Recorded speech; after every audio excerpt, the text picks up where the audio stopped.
Welcome to Melting Point Studios, which is what this is called.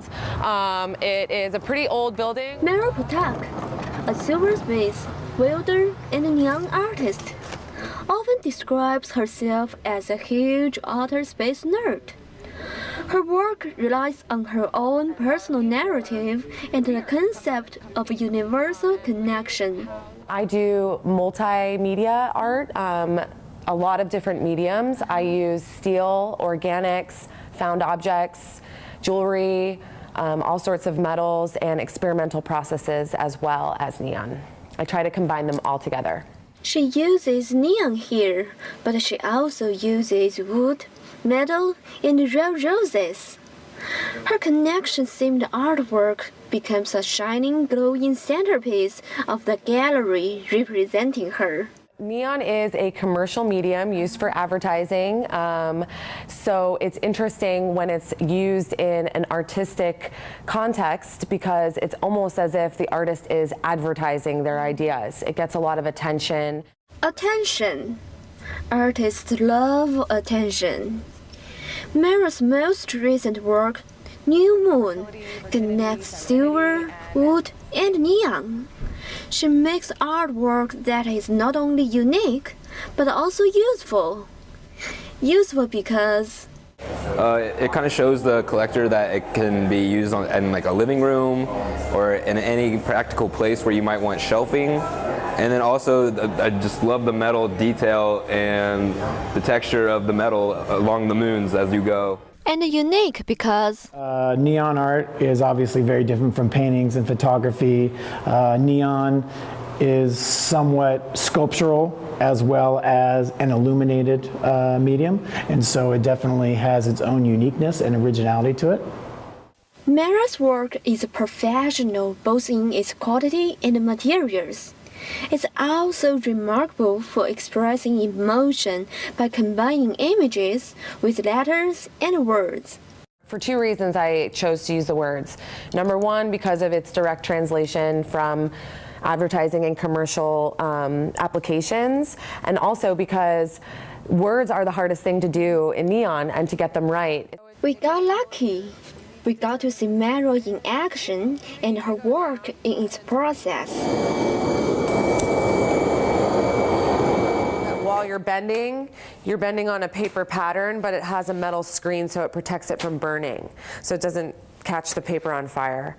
And then when you bend, you're in the fire here, and then you come over and you lay it on top of the pattern to make sure that your bends are really, really good. And all the while you're making sure that the glass doesn't like kink on itself. Her kind of art takes time.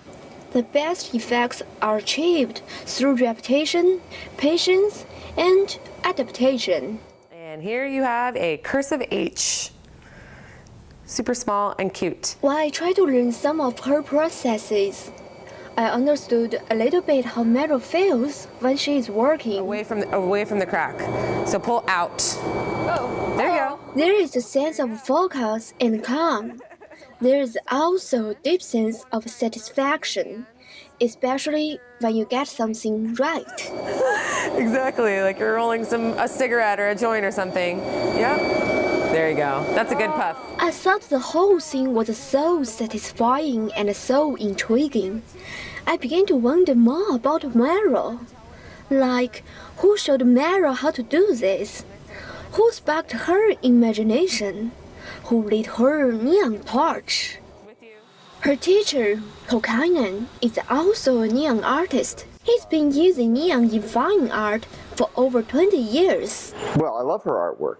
Yeah, but I think one of the things that's interesting is that a lot of her use of neon is graphic, so it's not that far from the commercial use of it. The commercial use in signs is often graphic, either in text or in graphic images, and she uses text and graphic images.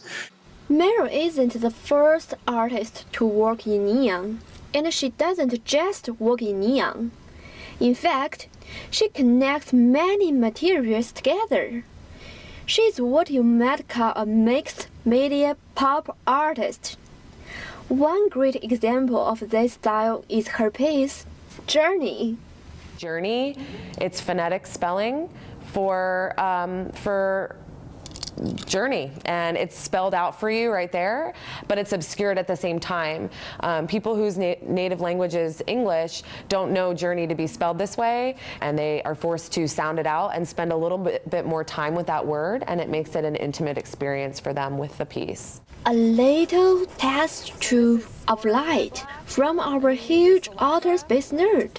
Neon always implies in my work that like little habitat of like atoms in a fury being lit up and like bringing life to something. Whether it's real, life roses that die in her artwork, or words, or natural materials, or chemical elements, Mara is obviously interested in bringing things to life.